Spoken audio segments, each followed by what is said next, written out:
Shalom.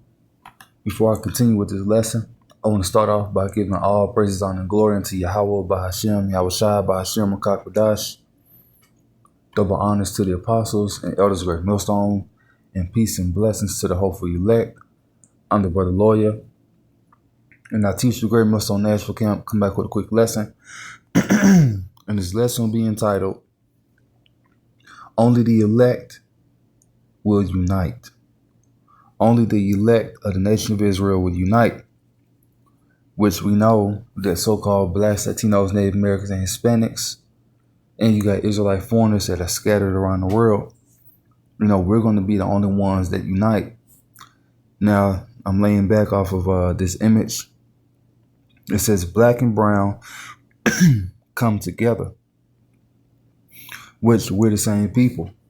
And we know who we are based off of the prophecies, based off, what we've been through, and no other people have suffered like how we suffered. And let me get that real quick. And this is unplanned, so I'm just going right off the head with this.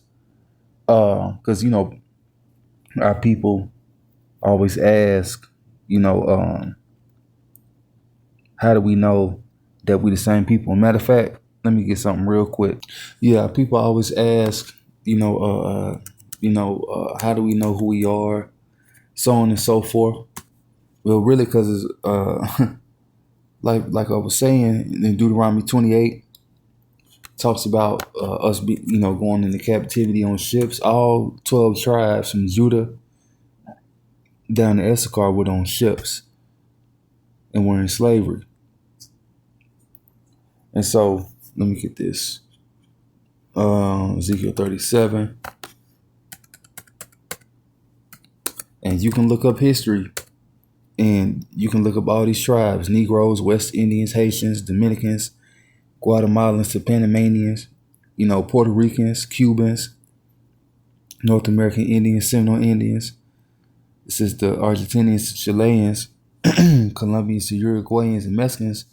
You can look up the captivity of all these different tribes and them actually, going on ships.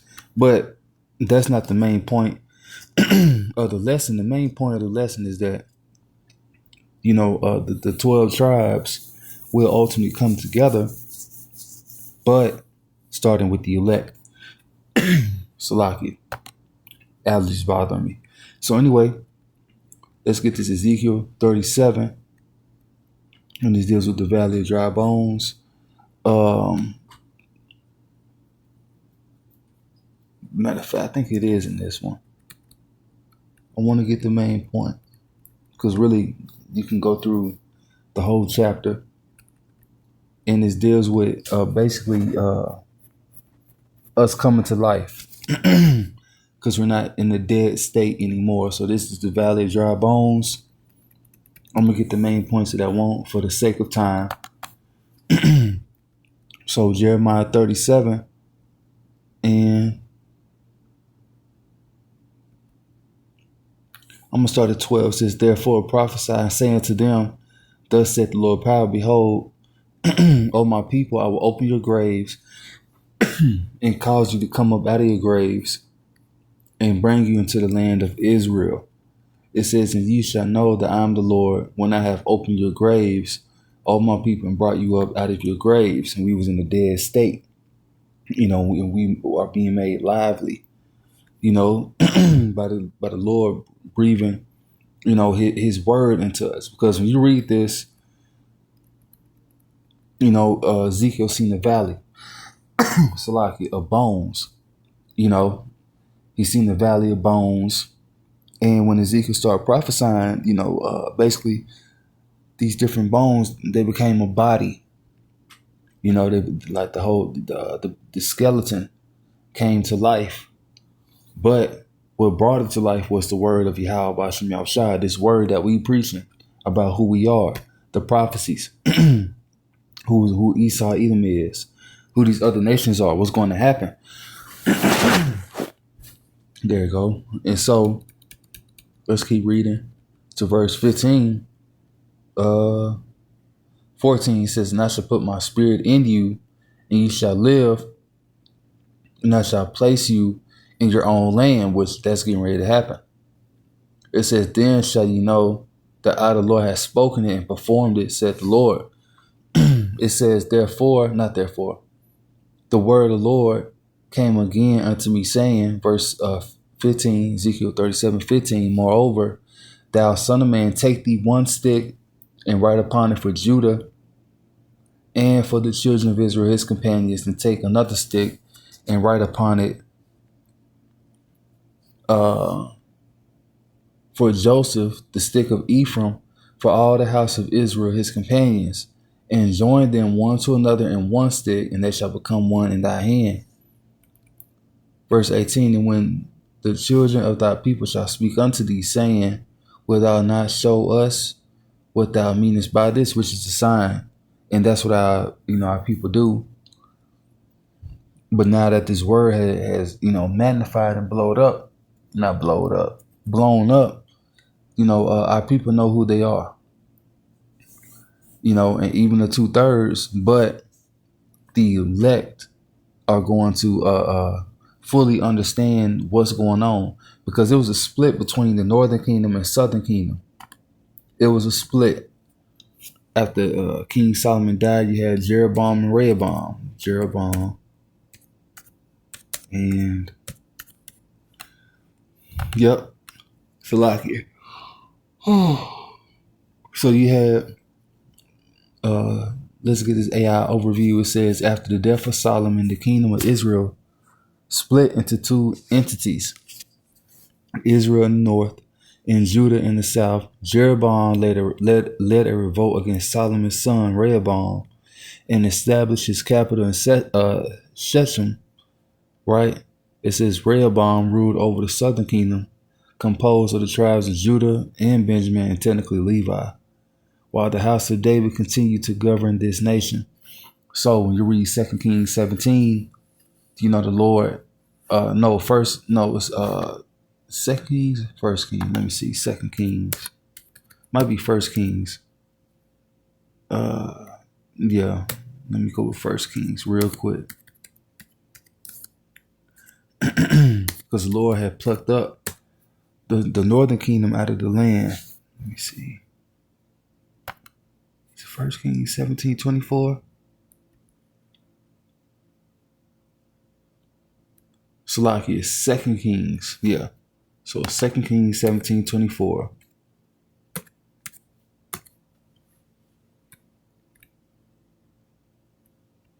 All right, 2 Kings, 24. It says, and the king of Syria brought men from Babylon and from Cutham.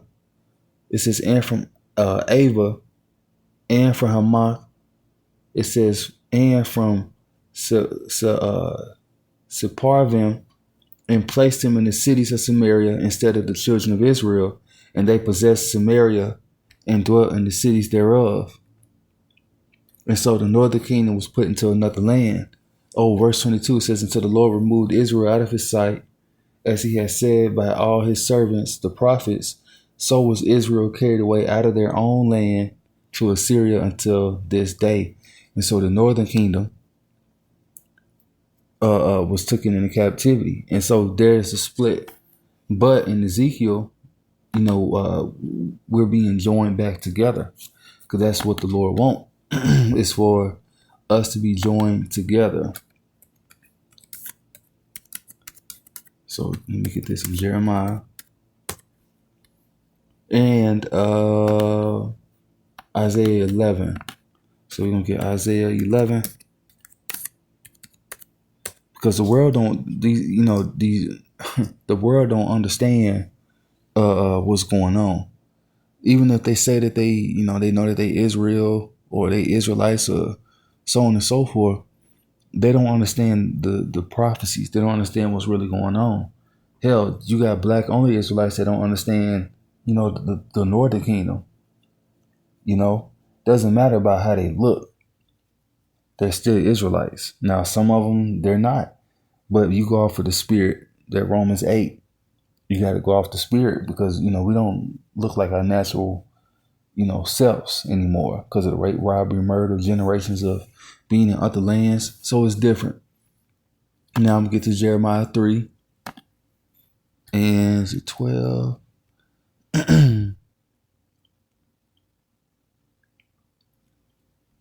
I'm going to get 14. Jeremiah 3:14 says, Turn, O backsliding children, said the Lord, for I am married unto you.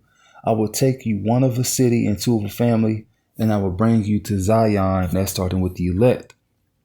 It says, and I will give you pastors according to my heart, which shall feed you with knowledge and understanding.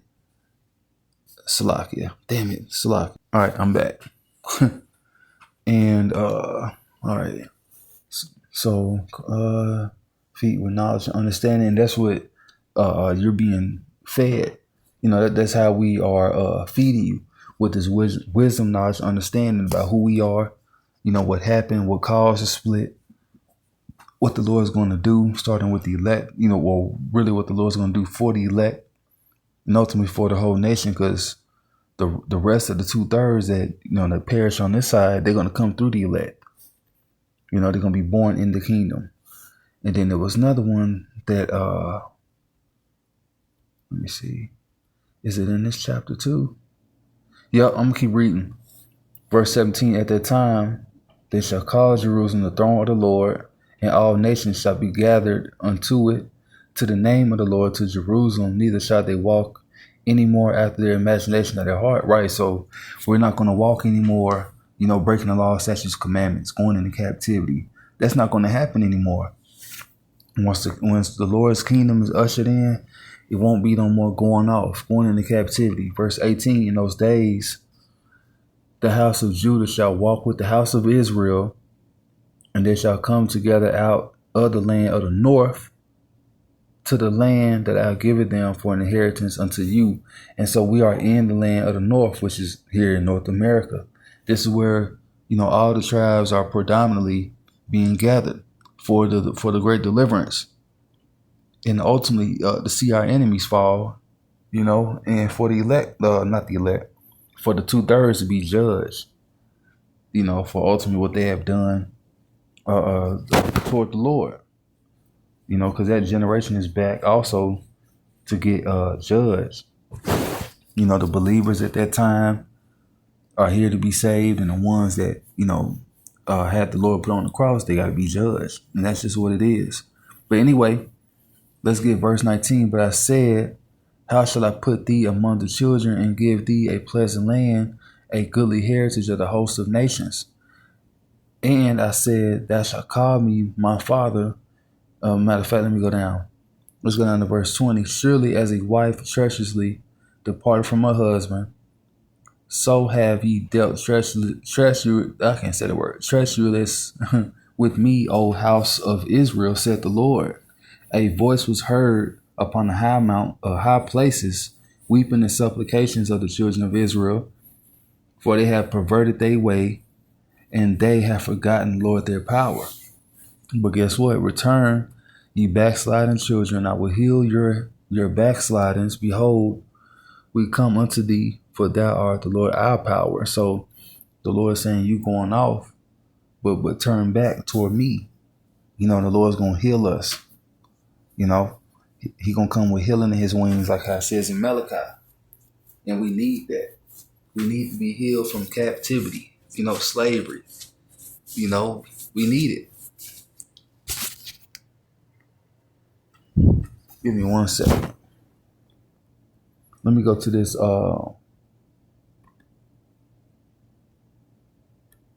Damn, I thought I had it. No, it's Isaiah 11. I might have took it down. So let's go to Isaiah 11.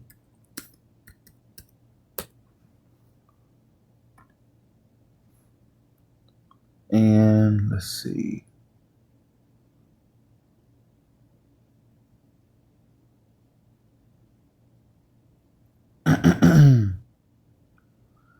And Isaiah 11 goes into, you know, the kingdom of heaven a little bit. Let's see. We're going to start it. And that day, root of Jesse. So we're going to get verse 10.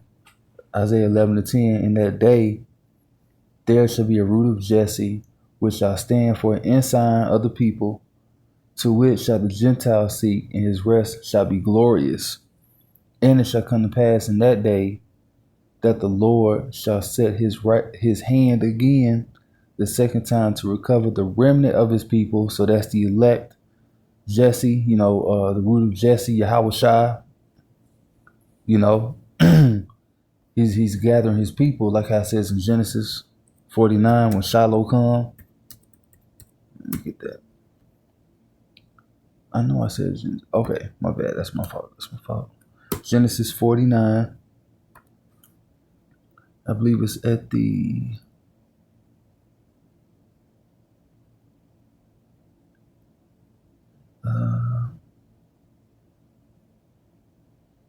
let's get 10. Genesis 49 and 10. The sepulchre. I don't know how to spell that word. It's the sepulchre. All right. The sepulchre shall not depart from Judah, nor a lawgiver from between his feet, until Shiloh come, and unto him shall the gathering of the people be. So that's Yahweh, who the world ignorantly calls Jesus. He's prophesied about in Genesis 49 and 10. So unto him shall the gathering of the people be, all 12 tribes. All right. So Isaiah 11 and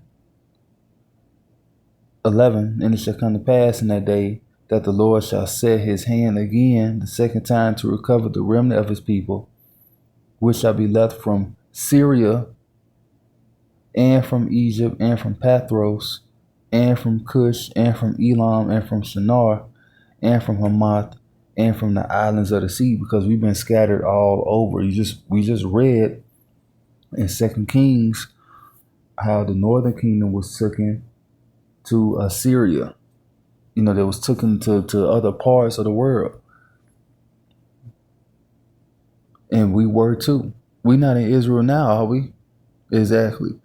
It says, verse 12, and he shall set up an ensign for the nations, and shall assemble the outcasts of Israel, and gather together the dispersed of Judah from the four corners of the earth. So Israel and Judah are scattered, lost. You know how they say the lost tribes, the 10 lost tribes,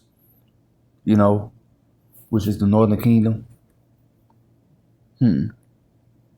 Now I think about it, I never heard them say anything about Judah, Benjamin, Levi being lost. But I guess it's because they know who they are, which they're over here. Well, all tribes is here, so I'm not gonna say that. But anyway, it says the envy also of Ephraim shall depart, and the adversaries of Judah shall be cut off. Ephraim shall not envy Judah, and Judah shall not vex Ephraim. Man, you still got some disparities, if that's the right word, that's going on between Latinos and blacks, so-called Mexicans and blacks, and that's going to be done away with, starting with the elect. That's not happening. And we are coming together within the camps, within, the Hebrew Israelite community. It ain't no ill will, toward our brethren. Now it is an issue with the doctrines that's being taught, because it is, at the end of the day, it's bullshit. You just teach the right doctrine, it won't be an issue, but we know there's prophecy that false prophets going to rise. But anyway, the envy of Judah, what it say? Yeah, Ephraim shall not envy Judah, and Judah shall not vex Ephraim. So it's not going to be no ill will toward, our brethren. It ain't supposed to be like that. Verse 14, but they shall fly upon the shoulders of the Philistines toward the west. They shall spoil them of the east together. They shall lay their hand upon Edom and Moab, and the children of Ammon shall obey them. And that's getting ready to happen. When we come together and New Jerusalem comes down, we're going to take these other nations down. That's what's getting ready to happen. So Black and Brown come together. That's only happening within the Israelite community. Now, you do have some instances where, out in the world, a so-called black men and, Latino, not no Latino, goodness gracious, Latina, or, Mexican sister or Puerto Rican sister will come together and marry. You got certain instances like that. But as far as like as a whole, as an actual family, a race of people, we're not together. We're still divided due to the curses. And let me see.